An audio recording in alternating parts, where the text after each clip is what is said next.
Kementerian Kesehatan mengonfirmasi temuan satu kasus transmisi lokal COVID-19 varian Omikron di Indonesia.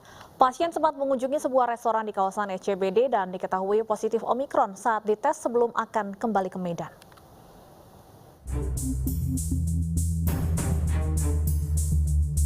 Seorang pria dievakuasi dari sebuah apartemen di kawasan Pluit, Jakarta Utara siang tadi.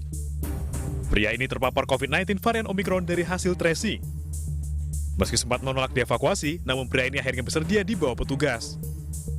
Kementerian Kesehatan pun mengonfirmasi temuan ini. Pasien berusia 37 tahun dan tidak memiliki riwayat perjalanan ke luar negeri. Pasien dan istrinya tinggal di Medan dan hanya 1 bulan sekali ke Jakarta. Sebelum dievakuasi, pasien sempat mengunjungi sebuah restoran di kawasan SCBD Jakarta pada 17 Desember. Pasien yang berencana kembali ke Medan melakukan tes antigen dan PCR pada 19 dan 20 Desember. Ia kemudian terkonfirmasi positif Omikron pada tanggal 26 Desember 2021 lalu. Kesehatan sudah berkoordinasi dengan Dinas Parekraf untuk melakukan tracing di tempat yang bersangkutan datangi di SCBD dan juga di sekitar tempat tinggal yang bersangkutan, serta melakukan tracing terkait kegiatan yang dilakukan bersangkutan selama berada di Jakarta. Selanjutnya tentunya akan dilakukan swab PCR kepada beberapa pegawai. Selain itu juga akan dilakukan tracing kepada tenaga kesehatan dan kontak erat di mana yang bersangkutan melakukan pemeriksaan PCR, yaitu di Rumah Sakit Grand Family, dan Lab Cell Science yang melakukan tes PCR serta antigen kepada yang bersangkutan. Usai dievakuasi, pasien tersebut kini diisolasi dan dirawat di RSP Sulianti Saroso, Jakarta. Tim iNews melaporkan. Pemerintah telah melakukan sejumlah upaya untuk mencegah penyebaran varian Omikron di Indonesia, termasuk melarang warga negara Indonesia ke luar negeri. Pemerintah daerah juga diminta untuk antisipasi penyebaran Omikron, terutama setelah ditemukannya transmisi lokal.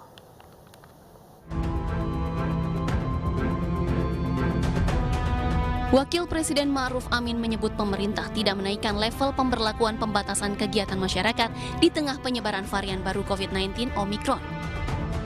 Wapres menyebut beberapa aturan akan diperketat seperti kedatangan warga negara asing dan warga negara Indonesia dari luar negeri. Aturan karantina kesehatan juga diperbarui. Pengetatan dalam arti beberapa hal langkah. Pertama, memang yang datang dari luar negeri. Ini kita betul-betul perketat. Bahkan juga kita sedang melakukan upaya tentang karantinanya, apakah nanti lebih selektif lah. Ya, kemudian penyiapan di dalam negerinya dan melarang warga negara Indonesia untuk keluar negeri untuk sementara ini. Pemerintah daerah sudah diinstruksikan untuk bersiap menghadapi kemungkinan terjadinya transmisi lokal di daerah. Kemarin itu sudah 46 yang terkonfirmasi, sehingga kita harus sudah mulai melakukan antisipasi yang ketat. Mencegah penyebaran transmisi lokal varian COVID-19 baru Omikron, pemerintah tengah menyiapkan vaksin booster bagi masyarakat. Tim Liputan iNews melaporkan. Kasus perdana transmisi lokal Omikron ditemukan, pemerintah pun berencana untuk menerapkan micro-lockdown. Bagaimana teknis penerapan micro-lockdown? Untuk membahasnya sudah bergabung bersama kami Erlina Burhan, anggota Satgas COVID-19 PBIB. Selamat sore Bu Erlina. Selamat sore. Baik Bu Erlina, kasus transmisi lokal varian Omikron ditemukan. Apa yang perlu kita waspadai dengan munculnya transmisi lokal varian Omikron? Baik, terima kasih. Saya kira semua kita sudah tahu dan paham bahwa varian baru Omikron ini salah satu karakteristiknya adalah sangat mudah menular.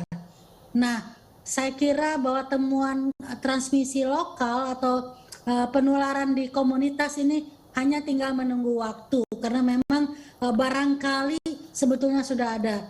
Nah, dengan demikian, karena kita menyadari bahwa penularannya sangat-sangat mudah dan caranya sebetulnya cara penularan sama dengan varian apapun, sama dengan yang varian yang original dengan yang dari Wuhan, ataupun varian Alpha, Beta, Delta, dan lain-lain. Jadi tetap dari droplet, kemudian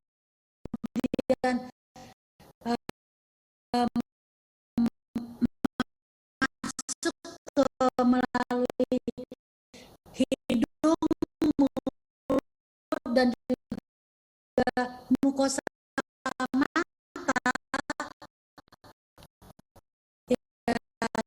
Ini semua sama saja caranya. Oleh sebab itu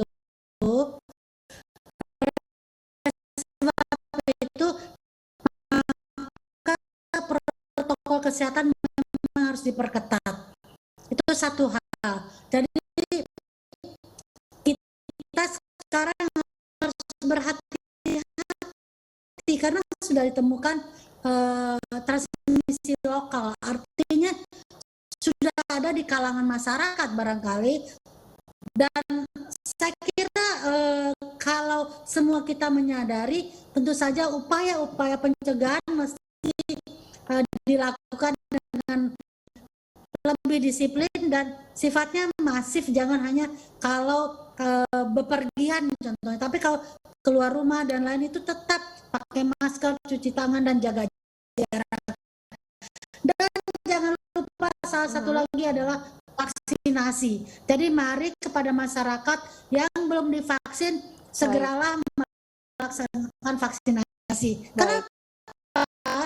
Karena kita tahu kasus di luar negeri Omikron ini banyak yang sudah terkonfirmasi, ternyata umumnya adalah orang yang belum divaksin. Kalaupun ada sebagian yang sudah divaksin, tetap keuntungan vaksinasi ini ada apa itu, yaitu bahwa tidak ada gejala pada orang yang sudah divaksinasi. Bu Erlina, kalau terkait strategi mikro lockdown yang direncanakan pemerintah sendiri, dari PBID melihatnya apa yang harus diperhatikan, apa yang harus menjadi prioritas agar mikro lockdown ini efektif untuk mengantisipasi penyebaran varian Omikron?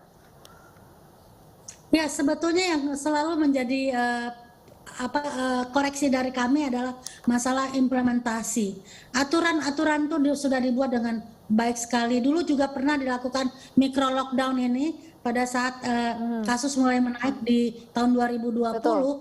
Tetapi yang menjadi masalah adalah implementasinya. Kadang-kadang disiplin, kadang-kadang tidak, kadang-kadang abai. Inilah yang menjadi basic masalah di kita ini, bahwa implementasi kita itu lemah, baik implementasi aturan maupun implementasi kebijakan yang sudah dikeluarkan.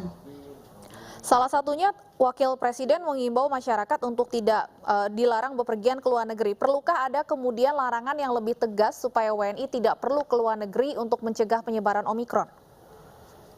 Ya, sebetulnya bukan WNI saja, orang yang datang pun kita tidak bisa bendung kan, karena itu tadi menyeimbangkan masalah ekonomi, sosial, dan lain-lain. Tapi yang jadi masalah barangkali karantinanya tidak ketat. Mungkin pada saat karantina orang bercampur itu tidak ada yang melakukan monitoring, terutama orang yang dikarantina di hotel, bukan di Wisma Atlet contohnya, tapi di hotel-hotel yang memang sudah ditunjuk. Itu saya ingin mengangkat bahwa kira-kira siapa yang memantau, apakah itu dipantau dengan baik, bahwa mereka tidak boleh keluar kamar. Ada kan hotel-hotel yang di bawahnya mall, apakah kita yakin dia tidak ke bawah ke mall, tidak ke kolam renang, tidak ke tempat makan? Mungkin saya tahu aturannya makan diantarkan ya, tapi itu lagi, siapakah yang melakukan monitoring yang ketat untuk orang-orang yang di karantina ini, terutama yang di luar pengawasan Wisma Atlet. Kalau Wisma Atlet mungkin lebih disiplin karena memang sudah terbiasa, tapi kalau di hotel kita nggak tahu. Inilah barangkali yang mesti dibenahi. Jadi bukan saja menghimbau orang tidak pergi ke luar negeri, bagaimana yang datang? Yang datang kan kita nggak bisa larang, tetap boleh kan? Perlu ada pengawasan yang lebih ketat terhadap karantina pelaku perjalanan luar negeri. Bu Erlina, kalau terkait vaksinasi sempat Anda sebutkan tadi, perlukah kemudian pemerintah mulai mencanangkan booster vaksin atau vaksin dosis ketiga untuk mencegah penyebaran virus corona varian Omikron? Ya, kita tahu kan bahwa saat ini sudah ada data yang menunjukkan bahwa proteksi atau antibodi yang terbentuk karena divaksin itu sudah mulai menurun kadarnya setelah 6 bulan. Jadi saya kira sebetulnya pada tempatnya kalau pemerintah punya logistik, punya uang untuk juga memberlakukan suntikan yang ketiga bagi masyarakat umum agar supaya proteksinya, senjatanya lebih banyak lagi. Baik, kita akan tunggu langkah pemerintah selanjutnya. Terima kasih Dr. Erlina Burhan, anggota Satgas COVID-19 PBID.